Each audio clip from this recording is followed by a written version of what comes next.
Baik, Ajar TV. Apa pertanyaannya ini?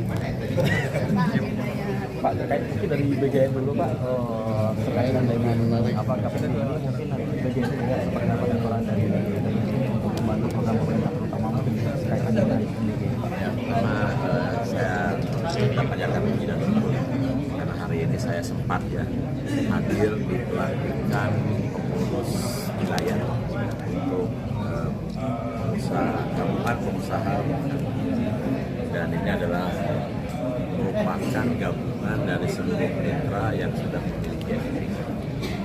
Bagi Badan Gizi adalah mitra strategis karena seperti diketahui sekarang sudah ada 27.000 SPG beroperasi dan masuk di Sumatera Barat, dan itu 100% investasi dari para mitra UMKM, masyarakat secara umum, dan mereka menjadi pejuang merah putih di mana program akan bisa diselenggarakan dalam waktu yang tidak terlalu lama karena kontribusi masyarakat di sini. Jadi saya ucapkan terima kasih, dan ini akan menjadi mitra strategis bagi Badan Gizi, terutama untuk memkonsolidasikan agar pelayanan dari SPG ini mengikuti petunjuk teknis dan SOP yang ditetapkan oleh Badan Gizi, sehingga lebih terkonsolidasi, sehingga kami akan berkoordinasi untuk saya ucapkan terima kasih untuk Pak kepengurusannya dan selamat untuk yang di Sumatera Barat, dan dengan demikian maka kita memiliki komunikasi yang lebih dimudahkan. Tadi kan juga disinggung Pak mengenai ada sekian ribu SPPG yang diberhentikan sementara. Nah, evaluasi dari BGN untuk SPPG ini bagaimana Pak agar tidak ada lagi tim cash di Ya, ini kan sifatnya dinamis ya, dan terutama untuk melaksanakan teknis dan SOP yang ditetapkan oleh Badan Gizi sendiri. Dan alasan penghentiannya kan ada ya karena yang belum memiliki instalasi bahan-bahan, sehingga mereka diberi kesempatan untuk membuat, dan itu variasi antara 1 minggu sampai 2 minggu. Kemudian bagi yang belum mendaftar SLAS, sehingga mereka mendaftar SLAS, begitu mendaftar SLAS maka larangannya kita cabut kembali, dan ketika mereka sudah mendaftar maka dalam waktu 1 bulan sertifikatnya harus keluar. Bagi yang sertifikatnya 1 bulan tidak keluar, kita hentikan dulu sementara.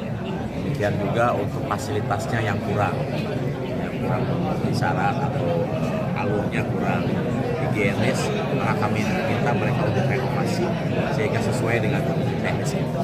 Dan itu menjadi dasar juga untuk persiapan di tahun 2026 kita akan melakukan klasifikasi atau grading, sehingga nanti akan dihasilkan SPG yang kualitas A unggul, yang B baik sekali, dan C baik, atau juga ada SPG yang mungkin harus berjuang untuk bisa masuk dalam daftar kelas. Dan itu nanti akan menentukan berapa insentif yang bisa kita berikan.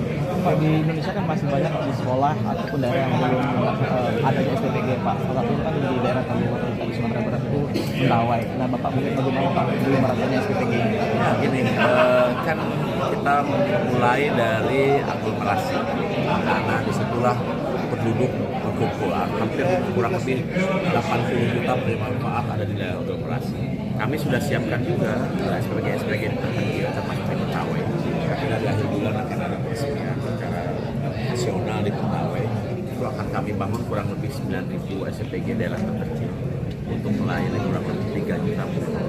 Jadi tahun ini insya Allah seluruhnya akan kita capai, dan penerima manfaat akan mendapatkan hak.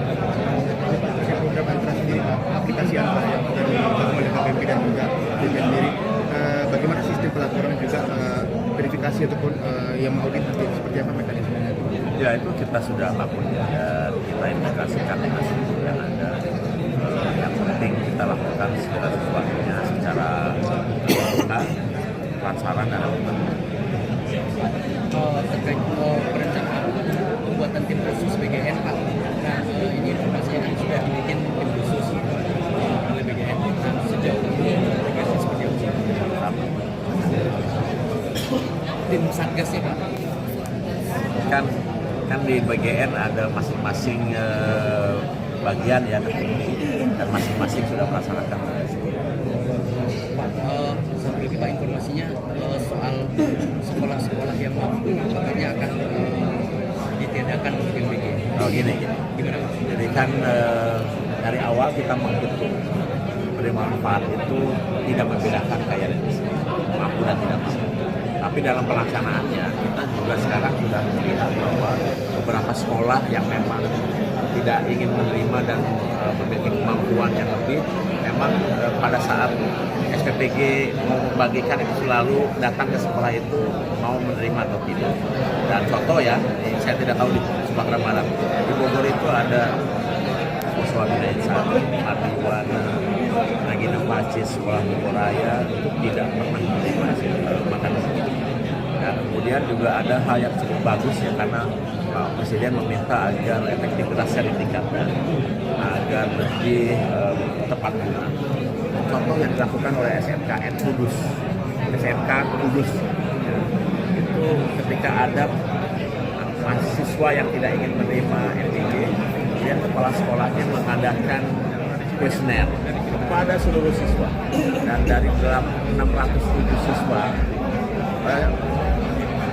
betul 607 siswa, 581 menginginkan MBG-nya dilanjutkan. Jadi kami melakukan pelayanan terhadap 581 siswa, yang 26-nya menolak dan kami hormati. Jadi itulah target kami tahun 2026 untuk meningkatkan efektivitas. Selain kualitas juga efektivitas. Jadi MBG akan diberikan kepada yang memang menginginkan dan memang harus menerima. Termasuk dengan biaya yang juga dibutuhkan ya. Termasuk dengan biaya juga Pak, operasional dan lain-lain juga ada. Kenaikan subsidi dan gas ini apakah berdampak juga pada ya sejauh ini sih kita kan selalu menetapkan 3 komponen ya. Ada komponen bahan baku, komponen operasional, dan komponen insentif. Nah, yang 2 itu bahan baku dan operasional kan sifatnya etos. Jadi fluktuasi harga tidak akan mempengaruhi kualitas dari men yang ada.